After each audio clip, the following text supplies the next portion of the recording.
Hola, ¿qué tal? Mi nombre es Patricia Lizardi y esta es la nota mensajera de Radio San Juan Diego, de Arquidiócesis Primada de México. Oremos por vocaciones santas. Inició el preseminario 2022 en el Seminario Conciliar de México. Encomendemos en nuestra oración a estos jóvenes que tienen el deseo de seguir a Cristo en el sacerdocio ministerial. De la Arquidiócesis Primada de México, en el Santuario Parroquial Nuestra Señora de los Ángeles, con el paso de los siglos, la imagen de la Virgen de los Ángeles ha soportado los embates de la naturaleza sin ningún tipo de intervención, y en 1777 se construyó una nueva ermita, la cual sería transformada en el templo actual, que fue terminado en 1890, y cuyo interior le fue atribuido al arquitecto y escultor Manuel Tolsá. Durante el terremoto de 1985, el muro de adobe donde está pintada la Virgen de los Ángeles sobrevivió sin sufrir daños, tras el movimiento sísmico que dejó muerte y destrucción en la colonia Guerrero, convirtiéndose en símbolo de esperanza para los vecinos que encontraron consuelo y fortaleza en la sagrada imagen de la Virgen. 32 años después, el 19 de septiembre de 2017, el sismo de 7.1 grados que sorprendió a la Ciudad de México provocó serios daños a la parroquia de Nuestra Señora de los Ángeles, por lo que los peritos del Instituto Nacional de Antropología e Historia recomendaron cerrar el templo para su restauración. Pero un nuevo sismo ocurrido el 23 de septiembre provocó que la cúpula sensible se colapsara, causando daños a una escuela y a una casa aledaña al templo. Sin embargo, la imagen de la Virgen no sufrió daño alguno, y para garantizar su protección, especialistas del INAH la cubrieron para resguardarla en su mismo altar, pues es una imagen inamovible. De Selam, por Paola Calderón Gómez. Inscríbete y participa en el 8º Encuentro Panamericano de Acompañamiento Pastoral Post-Aborto. El Consejo Episcopal Latinoamericano, la Red Panamericana de Acompañamiento Post-Aborto y el Proyecto Esperanza de Perú invitan a los agentes de pastoral familiar de las áreas de vida y de acompañamiento pastoral post-aborto de Latinoamérica y el Caribe a participar en el 4º Encuentro Latinoamericano y Caribeño y 8º Encuentro Panamericano de Acompañamiento Pastoral Post-Aborto. El evento se realizará del 10 al 14 de octubre de 2022 en Lima, Perú. El objetivo es fortalecer la comunión y difusión de los distintos movimientos latinoamericanos y del Caribe, que promueven la acogida que se requiere para iniciar la sanación de las graves secuelas que genera el aborto en hombres y mujeres, generando competencias que faciliten el servicio a favor de las familias que sufren la pérdida de un hijo antes de nacer. Como parte de la agenda del encuentro, se presentará la red de servicios a favor de la vida en América Latina y el Caribe, centrada especialmente en servicios dirigidos hacia el niño concebido pero no nacido y las mujeres embarazadas que viven en situaciones de dificultad. De Selam, por Luis Miguel Modino. Comunidades eclesiales de base de Brasil presentan texto de preparación al 15º Intereclesial. Comunidades eclesiales de base, Iglesia en salida en busca de vida plena para todos y todas. Es el título del texto base del 15º Encuentro Intereclesial de las Comunidades Eclesiales de Base, que se celebrará en Rondonópolis, en el estado de Mato Grosso, del 18 al 23 de julio de 2023. El lema, tomado del profeta Isaías, es: vean, voy a crear un nuevo cielo y una nueva tierra.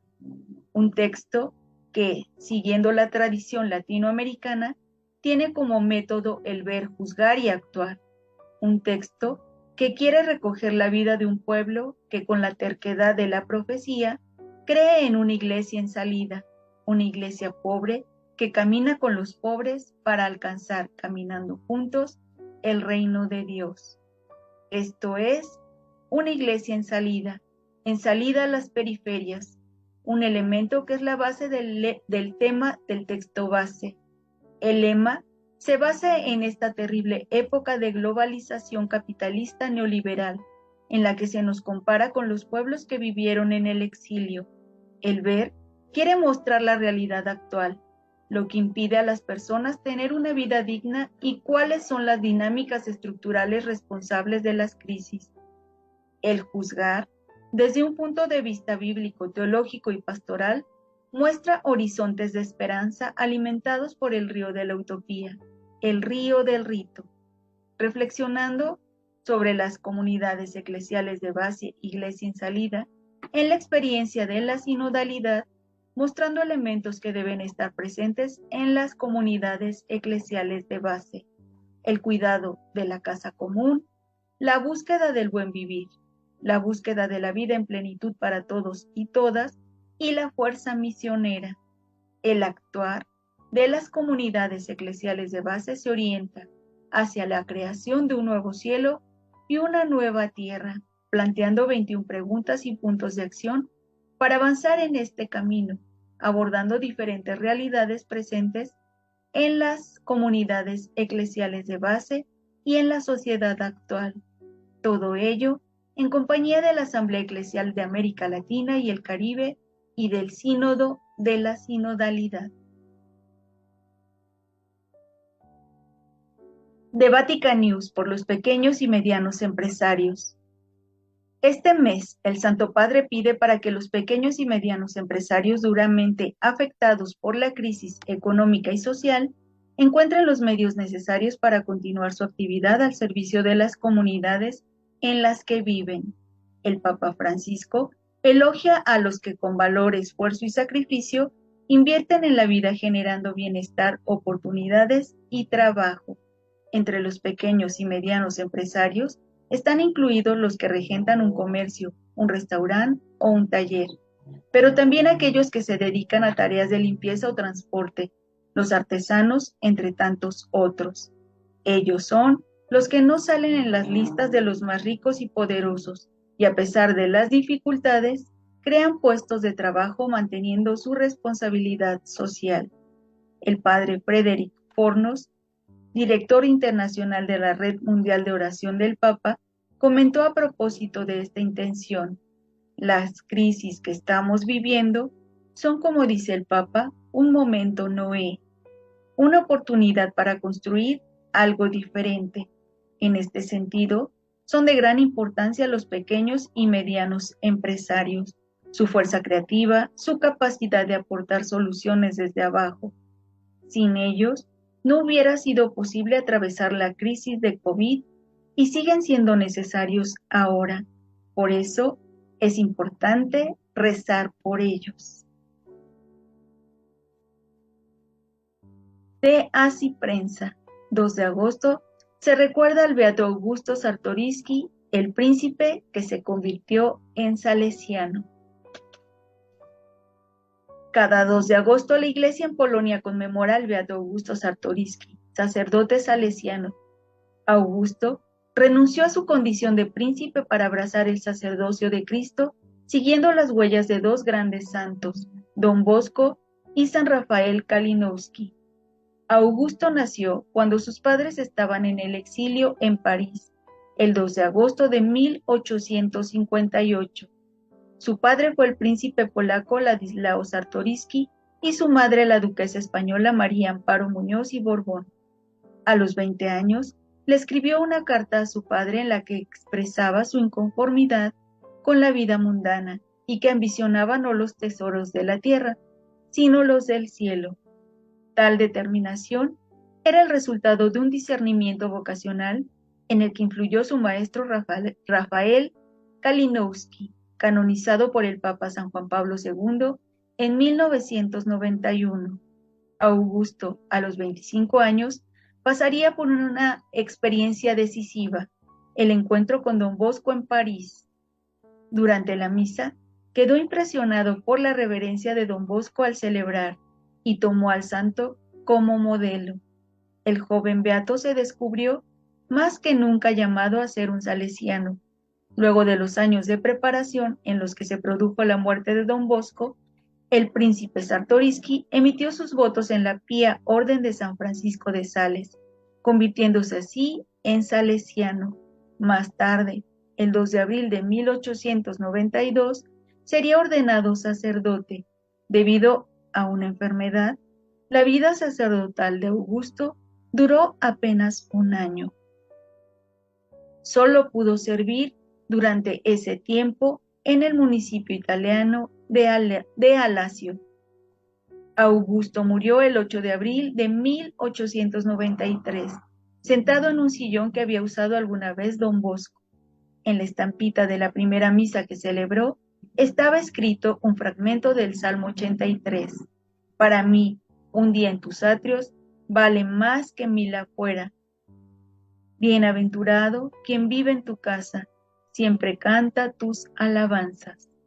Don Augusto Czartoryski fue beatificado por el Papa San Juan Pablo II el 25 de abril del 2004. The Vatican News, Kazajistán. Vaticano anuncia próximo viaje apostólico del Papa Francisco. En su declaración a los medios de comunicación, Matteo Bruni, director de la Sala de Prensa del Vaticano, dijo: aceptando la invitación de las autoridades civiles y eclesiásticas, el Papa Francisco realizará el anunciado viaje apostólico a Kazajistán del 13 al 15 de septiembre de este año, visitando la ciudad de Nur-Sultán con motivo del 7º Congreso de Líderes de Religiones Mundiales y Tradicionales. Deas y prensa por David Ramos. Película Tierra Santa, el último peregrino llega a América. La película católica Tierra Santa, el último peregrino, llega este 18 de agosto a las salas de cine de México, Perú, Centroamérica, Uruguay y Estados Unidos, de la mano del Festival Internacional de Cine Católico. La película fue dirigida por Andrés Garrigó, director de otras exitosas películas como Corazón de Padre, sobre San José, y es producida por Goya Producciones. Tierra Santa, el último peregrino, que tiene una parte documental y otra de ficción, quiere ser un revulsivo para los cristianos que han olvidado sus orígenes bíblicos y a la vez una ayuda para los cristianos de Tierra Santa que, en estos tiempos duros, ha visto decaer el número de peregrinos. For the people who are staying to the Holy Land.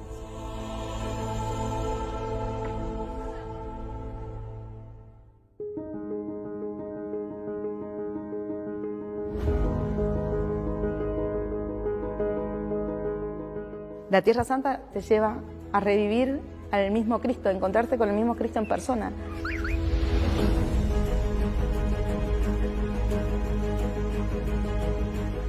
Que no sea solo un viaje al pasado, sino que también sea reforzar mi fe encontrándome con los cristianos que han seguido en esta tierra durante todo este tiempo.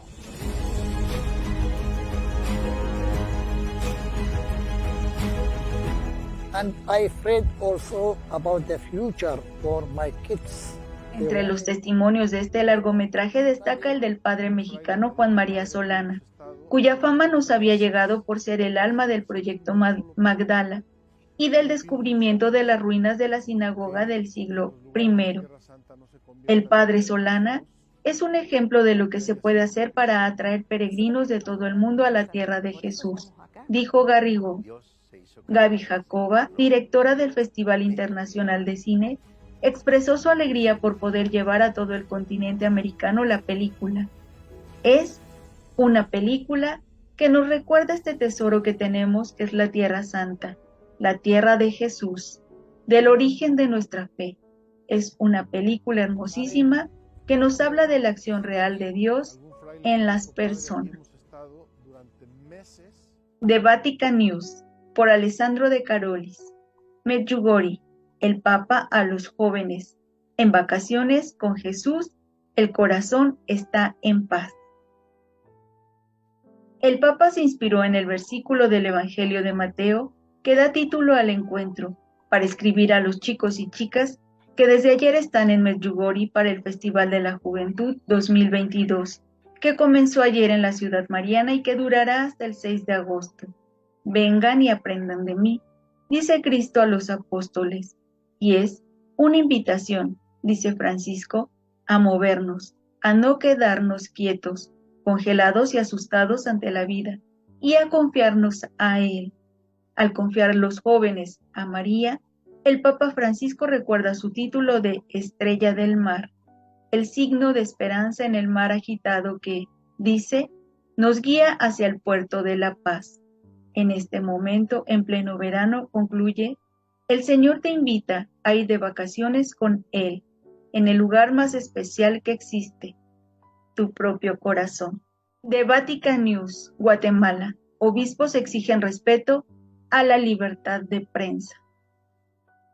La Conferencia Episcopal de Guatemala, ante los hechos ocurridos en torno al allanamiento del periódico y a la detención de su director José Rubén Zamora Marroquín el viernes 29 de julio, en un comunicado manifestó su preocupación ante un hecho en que, independientemente de las razones arguidas por el representante de la Fiscalía Especial contra la Impunidad, se termina atacando de facto la libertad de prensa en el país y se genera un ambiente de zozobra y miedo en los medios de comunicación social.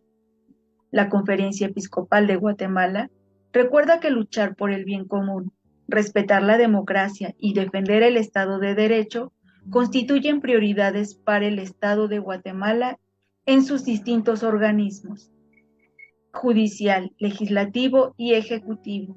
En especial, advierte que cuando en el pasado estos criterios se perdieron, llevaron a tiempos funestos de las dictaduras. Por último, los obispos afirman que la libertad de expresión y la libertad de prensa constituyen principios básicos de un sistema democrático. De Vatican News, Nicaragua, el gobierno cierra emisoras de la diócesis de Matagalpa. En un comunicado al pueblo de Nicaragua, hecho público el 1 de agosto y firmado en la ciudad de Matagalpa, la Iglesia informa acerca del contenido de la carta recibida ese mismo día de parte de la directora general del Instituto Nicaragüense de Telecomunicaciones y Correos, la señora Naima Janet Díaz Flores, para comunicar el cierre de Radio Hermanos con el argumento de que desde el 20 de enero del 2003 no cuenta con el título habilitante. Junto a la emisora católica más antigua de Matagalpa, Radio Hermanos, también fueron censurados este lunes Radio Católica de Cebaco, Radio Nuestra Señora de Lourdes, La Dalia, Radio Aliens de San Dionisio, Radio Monte Carmelo de Río Blanco, Radio San José de Matiguas y Radio Santa Lucía de Ciudad Darío. No obstante, la Iglesia afirma, seguiremos informando y denunciando cualquier situación que como esta siga violentando la libertad de expresión y religiosa en Nicaragua. Por último, en el comunicado de la diócesis de Matagalpa, su obispo, Monseñor Rolando Álvarez, invita al pueblo de Dios a seguir doblando rodillas el próximo jueves, día del Santo Cura de Ars, orando por la protección y santificación de los sacerdotes, y el viernes 5 de agosto, día de ayuno y oración, porque la oración salvará a Nicaragua. Esta fue la nota mensajera de Radio San Juan Diego y yo soy Patricia Lizardi. Shalom.